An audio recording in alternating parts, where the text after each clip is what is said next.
اسمي بيم. اسمي الكامل هو بيم ميشرا، وأنا غير مسلم. وسؤالي لكم يا سيدي، في الحقيقة هو أنني أريد أن أدخل في الإسلام.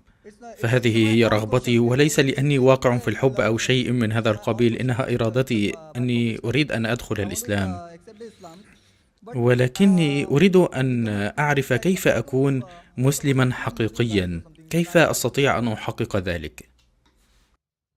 إن كنت قد سمعت سؤالك بشكل صحيح، فإنك تريد أن تدخل الإسلام وتريد أن تعرف ما هو المسلم الحقيقي. نعم، كيف أصبح مسلما حقيقيا؟ كيف تصبح مسلما حقيقيا؟ أخي، لكي تصبح مسلما حقيقيا فإن المسلم يعني الشخص الذي يخضع إرادته لله. لذا إذا أخضعت إرادتك لله فسوف تصبح مسلم. وإخضاع إرادتك لله تعني أولا عليك أن تقبل أن لا إله إلا هو، لا أحد يستحق العبادة غير الله. ثم عليك أن تؤمن أن النبي محمد صلى الله عليه وسلم هو خاتم الرسل. ثم إذا قرأت القرآن كما ذكرت في حديثي، إن هذا الكتاب، هذا القرآن، هو آخر كتاب تعاليم للبشرية.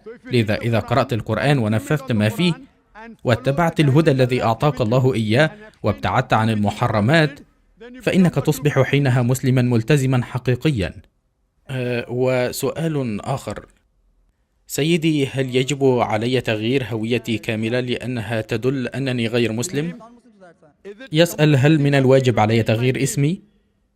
هل من الواجب أن تغير اسمك إذا أصبحت مسلما؟ لا، ليس واجبا. ليس واجبا. إذا أردت يمكنك ذلك، ولكن تغيير اسمك ليس واجبا إلا إذا كان اسمك فيه شرك. إذا كان اسمك لا يتضمن أي شرك، عبادة أي وثن أو أي شيء من هذا، فلا مشكلة في الأمر. وإلا فيمكنك أن تكمل باسمك القديم أو تأخذ اسما جديدا. ولكن إذا كنت فخورا بكونك مسلما، فإني أنصحك أن تبحث عن اسما إسلاميا حتى يتعرف عليك الناس. ماذا إذا أصبحت طبيبا فتضع علامة التقاطع حتى تخبر الناس كما تعلم أنك طبيب، وهكذا. فإنه ليس إلزاما عليك أن تغير اسمك، ولكن إن غيرته فهو مفضل، فإن الناس سوف يعرفون أنك مسلم. ولهذا فسؤالي لك، هل تريد أن تقبل الإسلام الآن؟ هل تؤمن بإله واحد؟ هل تؤمن أن عبادة الأوثان محرمة؟ هل تؤمن أن النبي محمد هو آخر وخاتم الرسل؟ هل هناك أحد يجبرك على دخول الإسلام؟ هل هناك أي ضغوطات اقتصادية؟ هل هناك ضغوطات جسدية؟ لأن إجبار أي أحد على الدخول في الإسلام هو محرم في الإسلام. لا أحد يقدر على إجبار أي شخص ليصبح مسلما، وبجانب أنه محرم في الإسلام فإنه ممنوع أيضا في هذه الدولة. حتى في الهند ممنوع إجبار أي شخص على اعتناق أي دين بدون إرادة حرة. لكن إن كنت تريد دخول الإسلام فلا أحد يقدر أن يمنعك، ولا حتى الدولة تستطيع أن تمنعك. فإذا كنت تريد أن تدخل في الإسلام فإني سوف أقولها بالعربية وأنت تكرر ورائي.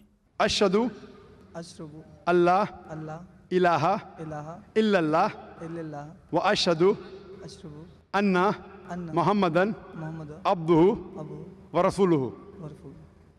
أشهد أن لا إله إلا الله والنبي محمد هو عبد ورسول الله. ما شاء الله، أنت مسلم يا أخي. أطلب منك أن تأتي إن استطعت إلى المنصة وتأخذ نسخة من القرآن حتى تصبح مسلما جيدا. أود أن أعطيك نسخة مترجمة للقرآن. أطلب من المتطوعين إن كان بإمكانهم أن يأتوا ببعض نسخ القرآن هنا. أخي، هل يمكنك أن تأتي إلى المنصة من فضلك؟ أود أن أعطيك نسخة مترجمة للقرآن لكي تساعدك أن تصبح مسلما جيدا ملتزما.